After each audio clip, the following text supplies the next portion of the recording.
Good, but Sandbox is on the up and up. The key players here are going to be the two supports going head-to-head. We talked about damage share for Tucson, but his KDA does not reflect that at all. Not super great, is it? Well, maybe it's because he dives into fights and gets a bunch of damage done, and then he just dies. Yeah. And these guys have faced each other 32 times so far, so definitely veterans of the scene. Wow. Tucson and Gorilla certainly our longest-standing support players at this stage, I'm pretty sure. I don't think we've got anyone with a history like these two. So it will be exciting to see who's going to be able to come out on top. Tucson, I feel, had Gorilla's number towards the later stages, but Gorilla, especially during his time on the Rocks Tigers and into all of the successes that he was able to achieve, certainly has the early stages of history over Tucson. Yeah, you can see that even though he's on a struggling team, he's still up there in terms of KDA.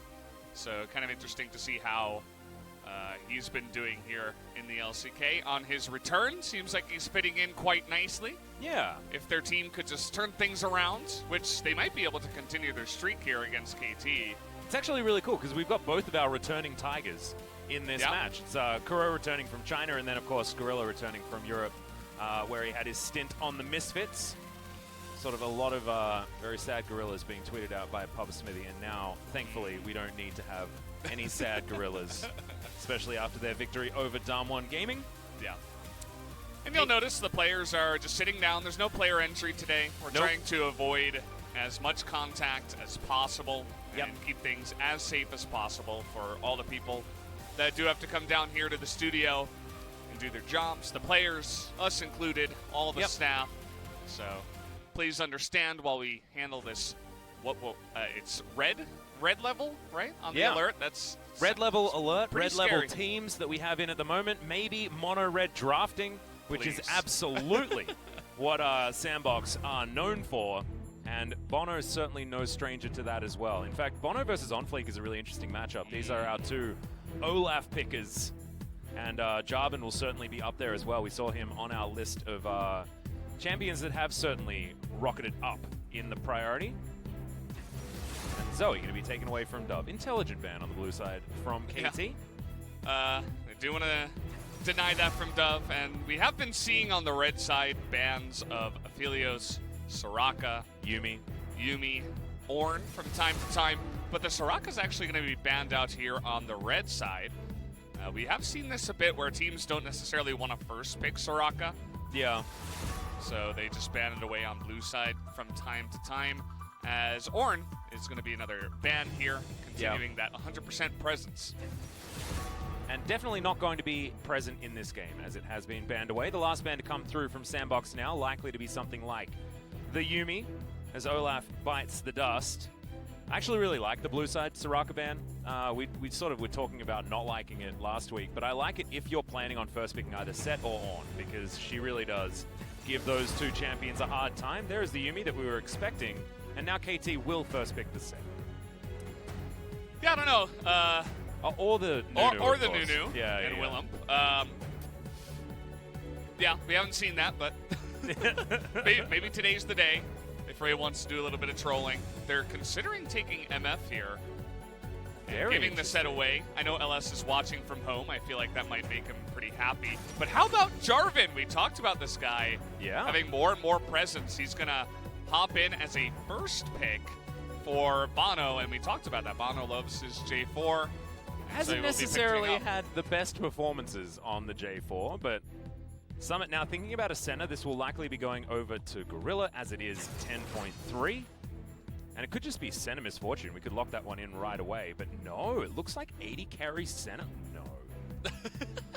Surely not. Sandbox just, they've been watching too much LCS, I guess. Yeah, I'm very perplexed. This is the LCK guys. Yeah, I don't know if you forgot. Oh, God, they did it. Oh, man, it's Timmy and Seth. And Jigs. Oh, look at this, KT. My God, okay. KT, Tucson's just like, well, if you're going to have all of that gray health and you want to play this non-interactive game of League of Legends, Gorilla, I'll bring it to you. As two gentlemen of the Shadow Isles will be going head-to-head towards the bottom side of the map. But Timothy Kenshin's is just not the knight that he used to be, you know? Yeah. He fell off a has cliff. been downgraded for sure. As you talked about jungle matchups, we're going to have Lee Sin up against the J4, as Lee Sin is picked up here for On Fleek. Lee Sin hasn't been having too much success, actually. It's 10 and 15, 40% win rate. But, of course, Lee Sin and our amazingly talented mechanical junglers, they're going to want to pick that pick up from time to time. Yeah. Echo going to be the first ban here. Kuro's certainly been playing a lot of it. It could be the Ziggs Pike bottom lane out of KT here. That's why you see mid laners being banned away. Because, of course, Kuro can play the Ziggs, but it certainly is flexible. And aiming did like his awesome dudes back in the day. And by back in the day, I mean last year. Not necessarily Feels so long that ago. long ago, yeah. Another mid laner, LeBlanc, taken off the table here. We talked about Mono Red. Certainly a lot of action can be made with the champions that KT has.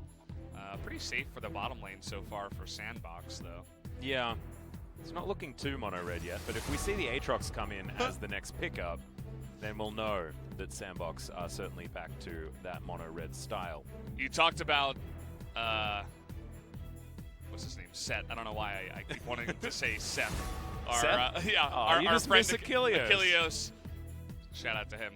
But yeah, he actually has fallen in priority in this draft. Might be one of the first times we have seen that in a long time here at the LCK, but he is going to be banned in the second phase, which generally does not happen in the LCK. Well, Talia being looked at, 3 seconds to go. Syndra would be the more safe and comfortable blind pick here, and that's what they're going to go for Dove, most likely. Aiming locks away the Rumble. Another flexible pickup, but likely going to Kuro. And Tusin's now going to lock in either an AD carry or something else, and then we'll have to work out where all of these champions are going to be shuffling off to. Yeah, we have been seeing a little bit of mid-Ziggs. I think, who is it, Chovy? Yeah, Chovy having some played pop-off games on it. Yeah, so it could still go there, but it doesn't look like that's going to be the case for this game, unless they want to do, like, Aatrox Pike in the bottom lane, which, I don't know. You talked about it being flexible. Could possibly happen, but Sandbox is going to say that Aatrox is going top. I want Rumble Pike bottom lane. That's what I really want. I want to see Rumble in another position, in now the awesome dude position. Certainly is a possibility. We could also do Pike Rumble. Yeah, 80 carry Pike. Yeah, you could do both of those. Mix it all around. So we'll see where KT do decide to put things, as Kennen has been locked in here from Summit. Summit's like, well, I guess I'll probably be up against an Aatrox, and let's pick a ranged matchup into it. Haven't been liking Kennen so much, as Sandbox have, I don't want to say boring draft, but that's sort of what I want to say, whereas KT have been experimenting with where they're putting their champions. And it was what we expected, the Rumble in the mid lane and the Aatrox top, with our Ziggs and Pike bottom lane, which will rip through turrets. Like this, with the satchel charge, oh my god. It's going to be a lot of fun. They do not have much range outside of the Ziggs, so it's kind of interesting where 4 champions are either melee or they don't really have much range at all. And then they have Ziggs, who has a ton of poke and a ton of range to add to the composition. And as you mentioned, you can get really aggressive and take down turrets and take the map really early on in the game. As you can imagine that they're going to be feeling pretty good at around 1 or 2 items. Yeah, this is a mid-game composition, absolutely. But I think they do have a lot of gears moving into later stages of the game as well, with their long-range engage, reliable engage out of something like the Jarvan with the equalizer over the top of it. And they can fish with bone skewers and things like that to try and get picks around their siege moments. It's compositions like this that we'd normally say they'd have difficulty taking turrets, but if you put a Ziggs into that equation, it really isn't the case. Changes everything. Yeah. With that one champion put into the mix. Happy that he's getting to see more play nowadays. I'm a Ziggs fan myself. Me too. I'm a bit of a fan of the old Ziggs, so very happy. Got to remember his ability names. What was Hextech Minefield and the Bouncing Bomb, Mega Inferno Bomb. Mega Inferno Bomb. Mega Inferno Bomb's a good one. Yeah. Do you remember when Ziggs and Jinx were both played at the same time. You got the Super Mega Death Rocket Mega Inferno Bomb combo. Yeah. It's just a lot of explosive conversation. Yeah, but now Ziggs has taken Jinx's spot in the bottom lane. And is going to be played by aiming this time around. Tucson walking real slow towards his bottom lane after he backed to get his sweeper. Has taken Predator this time around with the Cosmic Insight actually coming through from the Inspiration Tree. We often do see the more tanky option, but not going to be the case. Is 5-0 for Tucson. Look at this stat. Yeah, that's not bad. It's hard to do that in a professional league, to play 5 games and win every single one of them. And to have a KDA like that, 4.6, is quite nice. I know we're kind of, what would you say, not spoiled, but we had Tovi with the insane KDA where he got up to like 100 KDA. So I feel like our KDA kind of mind has been skewed a little bit, but 4.6 is really nice for support. Yeah. We have to remember that Tucson was often playing Pyke alongside Deft last season, and when you're playing Pyke, generally you're going to have a little bit more early control, and that's exactly when Deft plays at his best these days.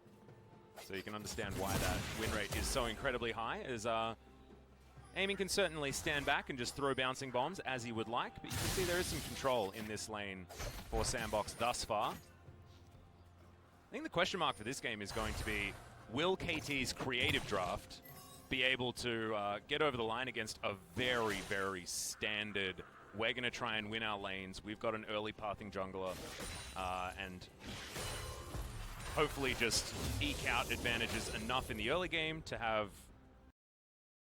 advantage and can close out relatively early on Sandbox's side. Because, I mean, they've got some teamfight elements in the cannon.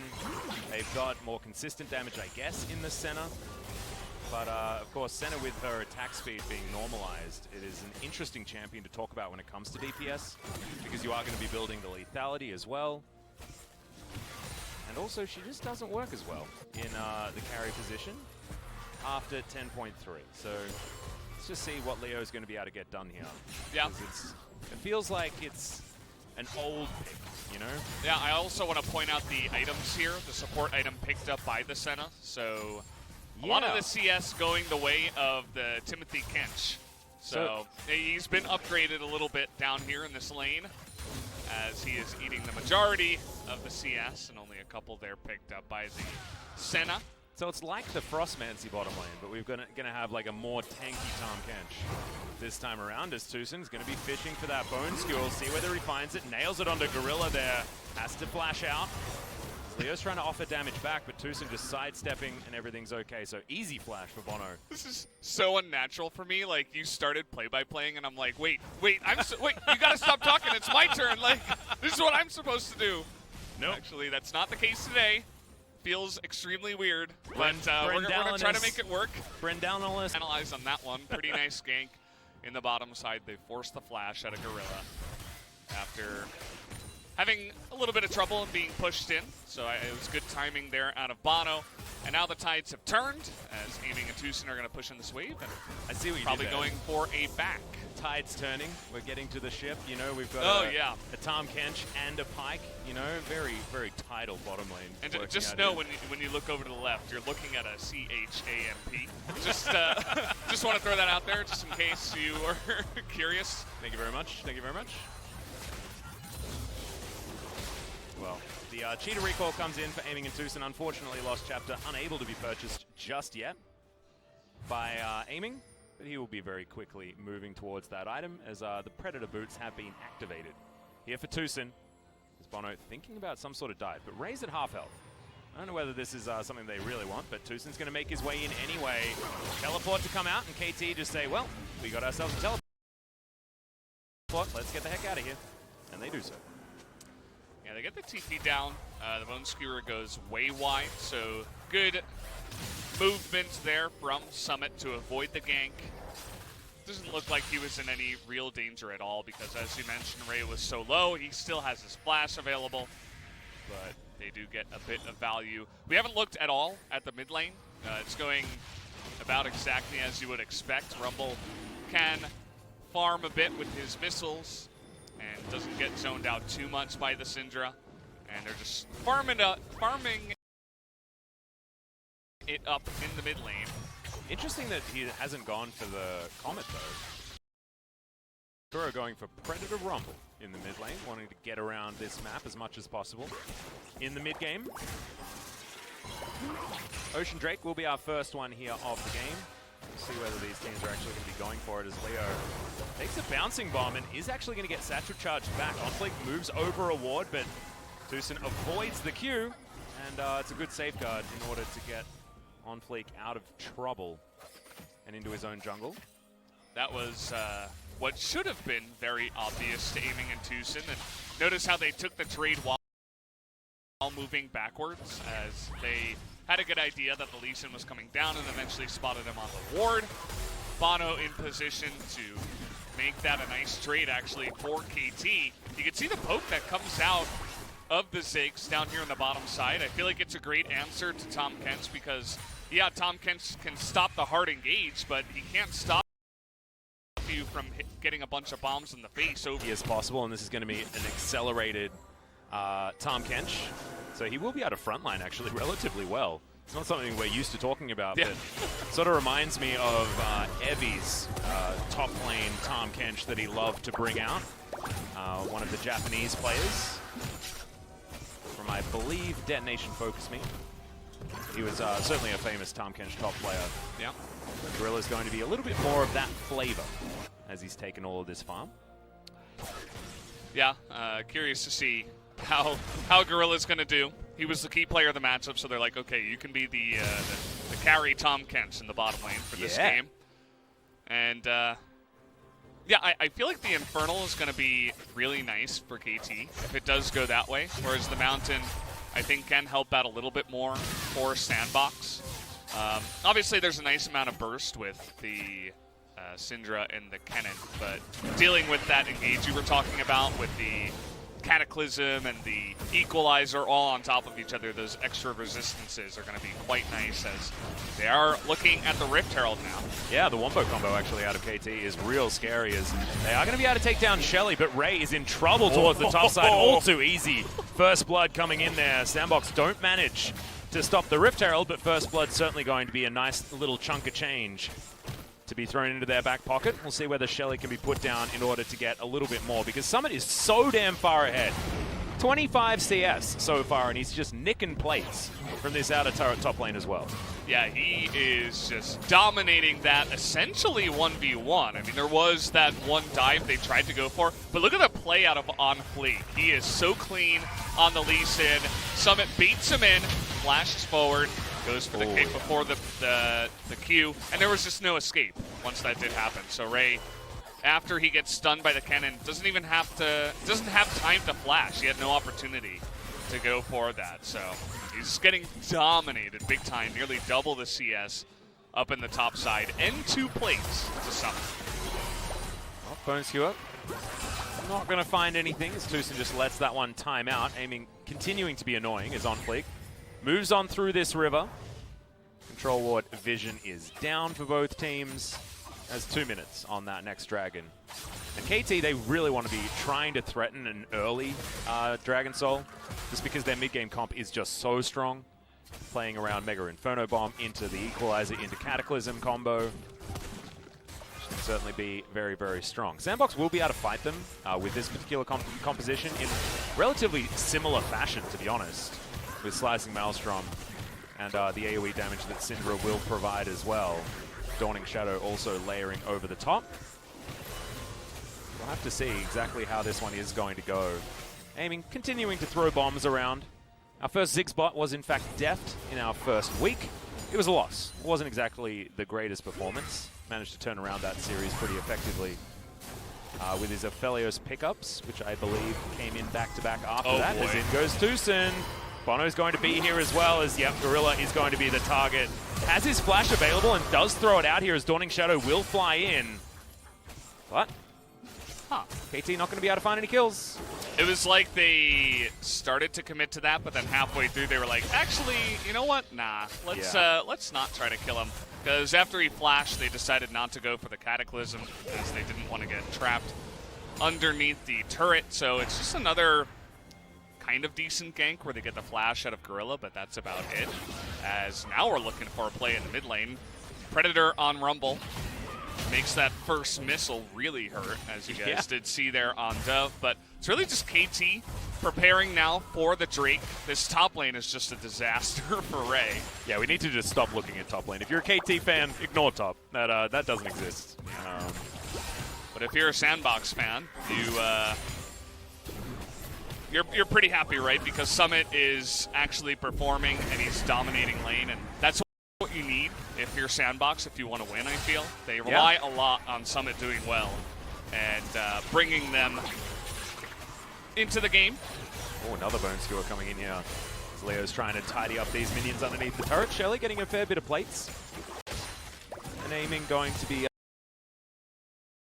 the main benefactor on that one, as his Lost Chapter completed, and stopwatches are now online for both Tucson and Aiming.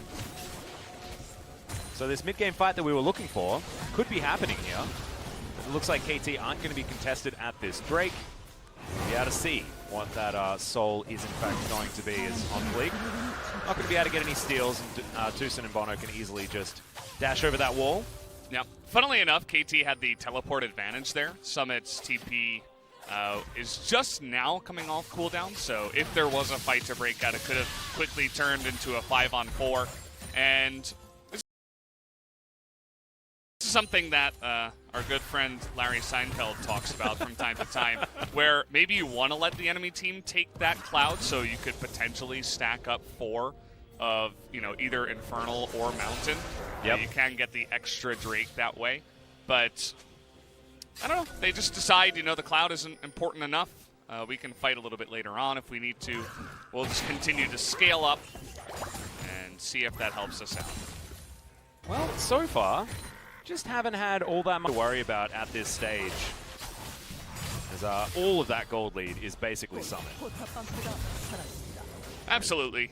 He's just dominating up there. He didn't end up picking up the kill, but he has quite a large CS advantage, which is more than the gold of 1 kill. Yeah, 40 is just a big lead. For Little Cannon has himself his Sork Boots and his Proto Belt. Going to be building likely into Zhonya's Hourglass as the next option. Sandbox just trying to set up vision here towards the bottom side of the map. A lot of control wards being moved around and replaced. Aiming will be taking some Krugs. And Bono, I want to talk about for a second, because he hasn't been going overly aggressive. That was his biggest problem in his... Okay, well, he's going to dive on in here as Kuro going to burn down on Fleek, Dawning Shadow just to get that shield in for the team, as Kuro not going to be taken down just yet with that Unleashed Power, but it was close. The Lee Sin Q was on Kuro, but he smartly did not have Lee Syndrome heal available here on Kuro. He would have survived. Yeah. And the Lee Sin might have even died in transit, as there were... And we've seen a few of those in the past as well. But it definitely felt really juicy after the Unleashed Power came out. He's like, ooh, maybe I can get him, but holds off on that one. Your Inferno Bomb. Oh no, Tucson! He grabbed Leo out of it. That is definitely not what you want. As now Summit battling against the Moth up here towards the top side, and the Moth isn't really able to offer too much damage back. But now Ultimate's on cooldown. Summit is going to retain control of that lane. He'll take down this turret if he would like to. Turret plates fell off about a minute ago, however. He is going to be able to get all of the local gold and continue pressing this advantage further forward. This Kenny's real scary. Like, just real scary. And surely going to be taken by OnFleek here as well. It's pretty gross, the advantage he has amounted to here. It's over 50 CS now in the difference at 15 minutes. That doesn't really happen that often, so he's enjoying it. Speaking of CS, Dove has a lot more than 10 CS a minute here with 176 before even 16 minutes. He's got a gold bounty after doing nothing so far this game. And he essentially said, well, I'm not really going to be able to punish this Rumble in the lane. Let me just not miss 1 CS and see how that goes. Well, it's certainly working out so far. As speaking of the Rumble, he's towards the bottom side, going to be answered here by Dove. One turret apiece, bottom lane outer also falling in favor of KT. Luden's Echo is done here for aiming, who looks to be building towards possibly Zhonya's, possibly Banshee's Veil as his next item. I like it. Anything other than the Forbidden Book sounds like a good idea to me. Yeah, we all know the Leandri's salesman is really happy with our first game. Leandri's coming out of the Rumble. It's going to be nice to see that one, but we have Kennen is getting a little bit close to that book. I might need to, oh dear. I mean, the inherent healing that he'll have to deal with against an Aatrox in lane is theoretically a good reason to build it, and Pyke does like regenning his health, but he does that out of combat. So I don't think this is necessarily a Morellonomicon game, as Gorilla, now stuck inside the Cataclysm, is going to flash eventually. It's a great bone skewer out of Tucson, but the follow-up isn't there. Dodges the Q as well. He's now on fleek with Shirley in tow. Is wondering where to put her down. And oh my god, aiming. That is massive damage. Safeguard has to be used to get out of the way of the bouncing bomb. And that's why Ziggs is a fun champion, especially when they're trying to set up as Gorilla's going to get stunned up. Yeah, Mega Inferno Bomb comes down. Leo taking a fair bit of damage as there's the equalizer. Gorilla has to walk over the whole thing, and Tucson is very hungry for a death from below. He can't quite get there into the back line. Now underwater, on fleet coming on in, Summit looking for an engagement opportunity, and the stun lands onto Bono, but nothing else is going to come forward. The poke damage is just too much as Dove getting burnt down, has to flash to get over the wall, and now Ray wants his turn to get that flank. Dragon is live, and KT thinking about moving on over there to try and take that one down, as Sandbox looking at that outer turret in the mid lane. Back comes in for aiming, but he's not going to be at this outer turret in mid. We're at sole point now for KT, but they trade it for their outer turret. What? I don't know if that's a good idea to just trade the turret for the Infernal Drake. It was 5 versus 4. I don't know if Sandbox knew that. Maybe they assumed aiming's TP was up. He had to go back because he had no mana. And really, it was all aiming that kept them in that fight as well. The poke was insane. Yeah, he's super 2 good. levels up, actually, on Leo and Gorilla. Massive. Especially because they're on sole point, as you mentioned. Yeah, and they've also got a composition that not only really likes Infernal Drakes, but also really likes Infernal Soul, and likes playing around their first couple of item spikes that are going to be coming in very, very soon. Of course, aiming does have his already, although Banshee's Veil isn't necessarily the most damage. You want to see something like a Death Cap on your Ziggs, but if he builds Void Staff next, he's still going to be doing massive amounts of damage. He actually has no penetration in the build right now, which is kind of interesting. Yeah. Say what you want about Morellonomicon, Oblivion Orb, whatever, but he's going up against 2 Merc Reds here, and that's about it. I mean, he'd really like to at least build Oblivion Orb here, as nobody else really is building any magic resist. You'll notice that Kennen, Syndra, and Senna are all great targets for him to poke out. He doesn't necessarily need to go for Void Staff because none of them are building any MR, and so none of them are building any MR, and so I suppose that will be his next item here. Does help him do damage to turrets, because of course Magic Pen doesn't do anything to taking down turrets, and his auto attacks will be augmented by the amount of AP that he builds up, as Summit's unable to take down that cannon minion. Look at them pushing turrets. You were talking about this. It's just insane, it's man. It's ridiculous. Like, the Satchel Charge will go down very soon, and that'll just rip this turret to shreds. Goodbye. Yeah, there we go. See you later, turret. Oh, they just took 2 turrets, just like that. Yeah. Huh. And KT getting towards some sort of gold lead, but not quite there. Yeah, I was about to say they're still behind on gold, even after pushing all these turrets. The turret's even in the game as it stands, and of course the CS difference in the top lane has stood, but I mean Ziggs has maybe even more of a lead down in the bottom side. Although I guess you would combine now Senna's CS because she has started CSing that she has finished her quest. They are still behind though, the Sandbox bottom lane, despite all of their shenanigans as far as sharing all of these minions and things like that. Yeah. Still curious what the Tom Kent is really going to do with all that farm. Well, he's going to build a redemption. Yeah. And then move into what looks to be Righteous Glory. The old Righteous Glory, yeah. A little bit of engage potential now for Gorilla. Haven't seen too many death from belows yet. Tucson unable to get all of that extra gold for his team. But the fact that they do have these like massive wombo ultimates, it'll mean that the gold swing, if KT ever do get to that team fight that they're looking for, is just going to be huge. So here Tucson not going to enjoy taking that orb to the face, but otherwise will be all right. And we really have not had too much action in this game. There's been a lot of poke, and I think that makes Sandbox not want to fight until we get to a later stage in this game. So Aiming's just been having a grand old time throwing out a million bombs, and he's going to have some insane damage numbers when we do check the damage charts. But really, the main focus now is that Infernal Soul. If Ziggs and Rumble can get Infernal Soul, I mean, those are probably two of the best, if not the best, to get that kind of soul on your team. So, yeah, Amy's going to have Luden's Echo, AoE proc. He's going to have potentially the Infernal Soul AoE proc, and then also a Comet. Like, there's going to be so much damage layered down even after the bouncing bomb connects. As you can see, 25 seconds on Fleek, looking to try and bully Bono around a little bit, but Gorilla has to devour. I really like the redemption first because you can negate a lot of the poke that does come out from the Ziggs.